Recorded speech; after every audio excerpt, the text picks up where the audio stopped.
Did a simple waterbed advertisement lead to a Jaye Potter Mintz murder? In 1987, the quiet town of Leland, North Carolina, was rocked by the shocking death of a young mother, Jaye Potter Mintz. With no signs of forced entry and no clear suspect, the only clue left behind was a strange newspaper advertisement. But was it really just a coincidence? Or did it hold the key to unlocking a chilling mystery that has haunted the town for decades? The night had started like any other. Jaye had spent the day at home, taking care of her two boys. She had sold her waterbed earlier in the day to a man who had come by her house. There was nothing unusual about the sale. She had advertised the waterbed in the local newspaper, and the man seemed eager to buy it. He came, made the purchase, and left. It was simple enough. She had no reason to expect anything strange would happen. But just hours later, everything changed. Jaye's mother had called her earlier in the day. She had been worried about the man who came to buy the waterbed. She had given Jaye's address to him when he asked, but she didn't realize Jaye had already sold the bed. Jaye had reassured her mother over the phone that everything was fine. She planned to apologize to the man when he returned to her home. That conversation would be the last normal exchange Jaye would have before her life was tragically cut short. The next thing Jaye's mother knew, her daughter was dead. When the authorities arrived at the scene, they found Jaye's body in the bedroom. The house was eerily quiet, and the two boys were in another room, unharmed but terrified. It was clear something horrific had happened, but there were no signs of forced entry. No broken windows, no doors kicked down. There were no signs of a struggle, either. Everything looked disturbingly calm. But the silence in the house was shattered when the police found a newspaper clipping a waterbed advertisement circled in red ink on the kitchen counter. It was the same advertisement Jaye had used to sell the waterbed earlier that day. The man who had bought the bed was nowhere to be found, and his identity was still a mystery. Was he the killer? Did he have anything to do with the murder, or had it been someone else entirely? The more the investigators dug into the case, the more they found themselves frustrated by the lack of evidence. As the days passed and no leads emerged, the mystery surrounding Jaye's murder grew even more chilling. Detectives questioned neighbors, friends, and anyone who might have known something. They interviewed the two boys, hoping for any shred of information that could lead them to a suspect, but the children couldn't offer much. They had been too young to understand what had happened, and they had no recollection of the events leading up to their mother's death. Jaye's mother, still reeling from the loss of her daughter, became increasingly worried. She couldn't understand why anyone would harm Jaye. Jaye was known to be friendly, responsible, and well-liked in the community. She had no enemies, no one who would want to hurt her. The man who had bought the waterbed was the only lead the authorities had, and he had seemingly vanished without a trace. Months went by, and the investigation seemed to stall. The police had no new evidence, no suspects, and no answers. But then, in a twist of fate, a breakthrough came.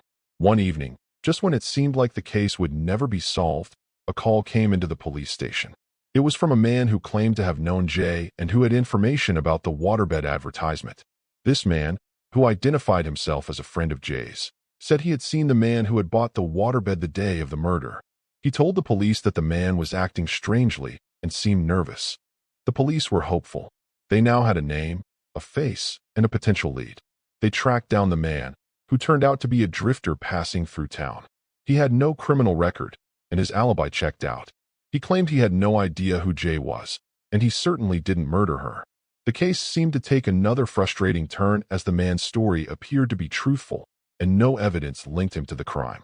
At this point, the case grew even colder, and the mystery seemed even more impossible to solve.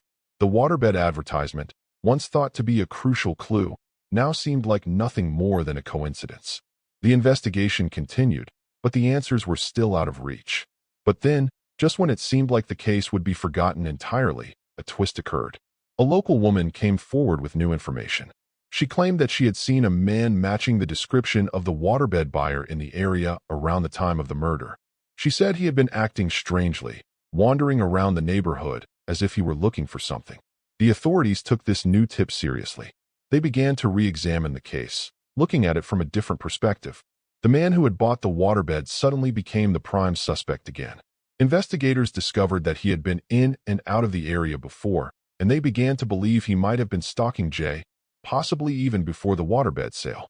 They found that he had been seen lurking around her house in the days leading up to her murder, but no one had thought much of it at the time.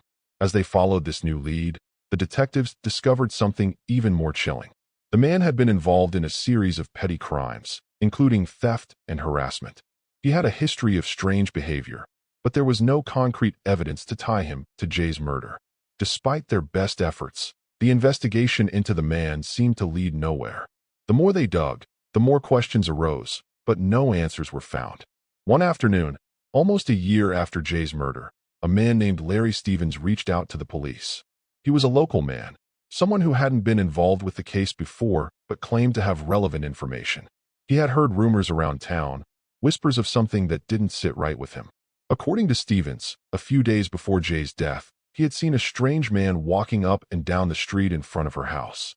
He described the man as being nervous and constantly looking over his shoulder as if he was being watched. Stevens didn't think much of it at the time, but now, after hearing about the murder, he couldn't shake the feeling that the two events were connected. Stevens gave a vague description of the man, but it didn't lead to any immediate breakthroughs. The police couldn't even confirm if he was referring to the same man who had purchased the waterbed. But still, it was a piece of the puzzle. It was something that, if nothing else, kept the investigation alive for a little while longer. It wasn't until several months later that another break came, and it came from an unexpected source. A woman, who had been a friend of Jaye's, came forward with an alarming confession. She claimed that she had seen Jaye talking to a man outside of the house the day before the murder. The man wasn't someone Jaye knew, but he was very persistent.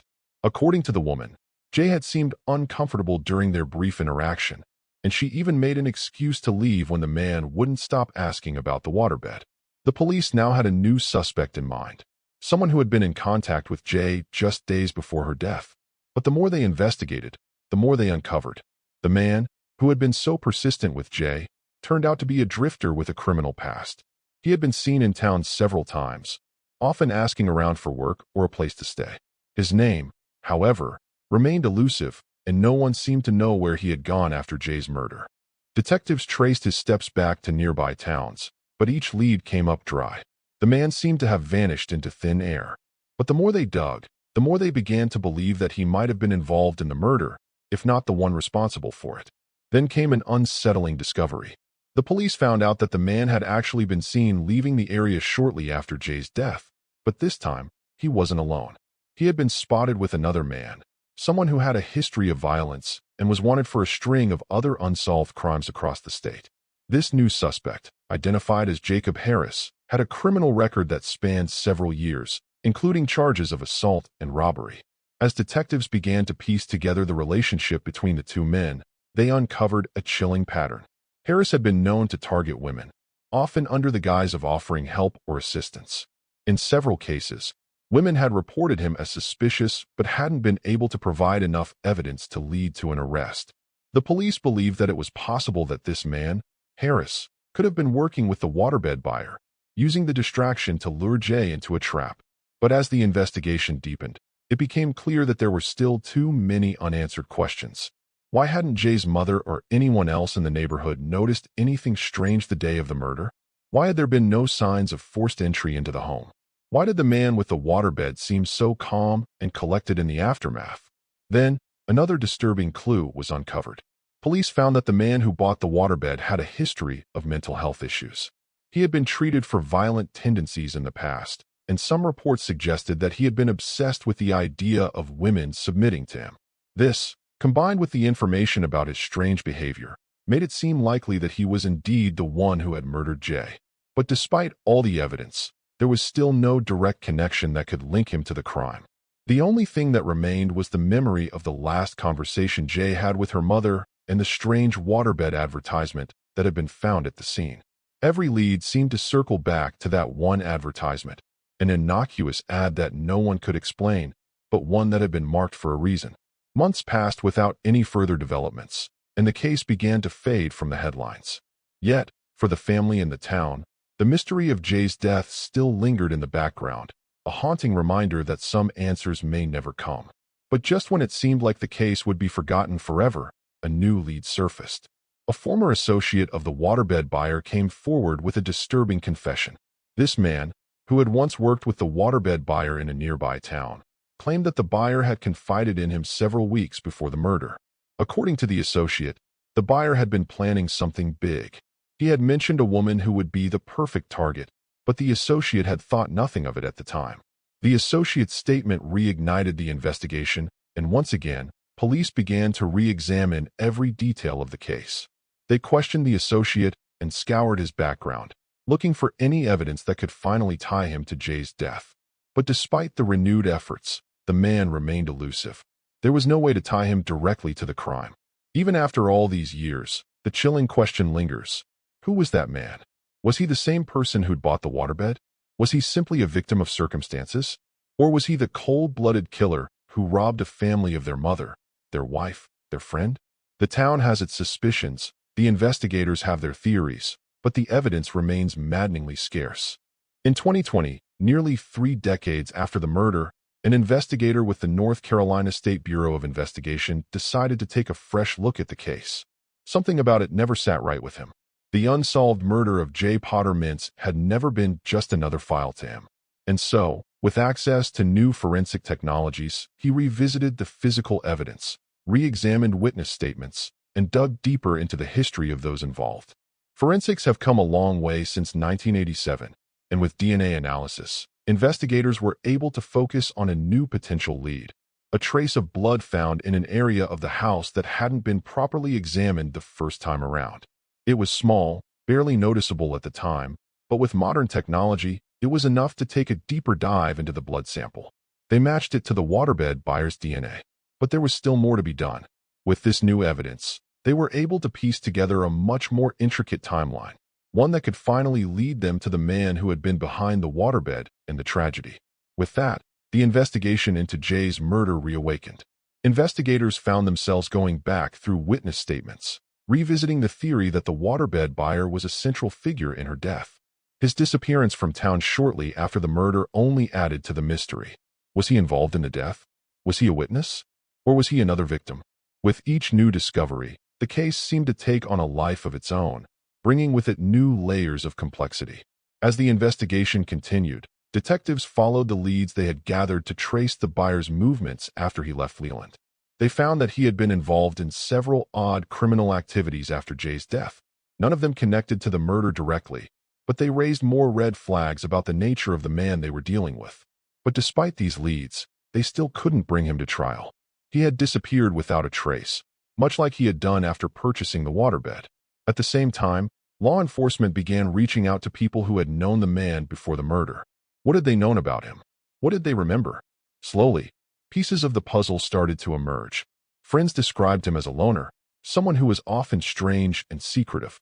He had a reputation for being difficult to deal with and an unsettling past, filled with brief and unremarkable relationships. Yet nothing from his past suggested he was capable of such violence until now. And so, the case trudged on. More interviews, more dead ends. For every step forward, there seemed to be 2 steps backward.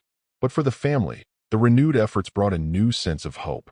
They had been told for so long that this case would never be solved. But now, with these breakthroughs, there was a chance to finally get answers, to finally bring some peace. For Jaye's mother, it was a bittersweet feeling. The prospect of finally knowing what had happened to her daughter filled her with both dread and hope. She had always feared the truth, but now, with it possibly within reach, she could feel the weight of years of grief lifting.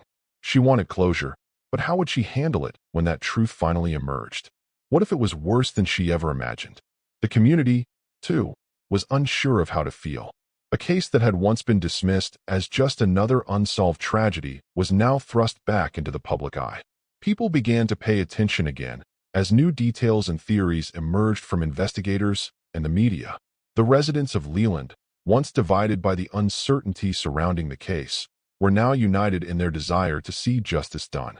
As the investigation into the waterbed buyer continued, there was hope, but also anxiety. Everyone knew that finding the killer wasn't just about bringing someone to justice. It was about ending the cycle of silence, of unanswered questions. The public wanted closure, but more than that, they wanted to know how such a brutal crime could have happened in the first place. Now, after all these years, the case is still unsolved, but it is no longer forgotten. There's a renewed commitment to finding the truth, to bringing closure not just to Jaye's family, but to the entire town of Leland. In the meantime, her mother continues to wait, holding on to the belief that one day, someone will bring the truth to light, that the shadow of that waterbed, that stranger, and that chilling mystery will finally be cast aside. It's a long road ahead, but for Jaye Potter Mintz, and for those who loved her, it's a road worth traveling. Because in the end, justice, no matter how delayed, is worth the fight. If you found this case just as haunting as we did, don't forget to subscribe to this channel, turn on your notifications, like, comment, and share for more unsolved mysteries and true crime stories. Stay safe, and we'll see you next time.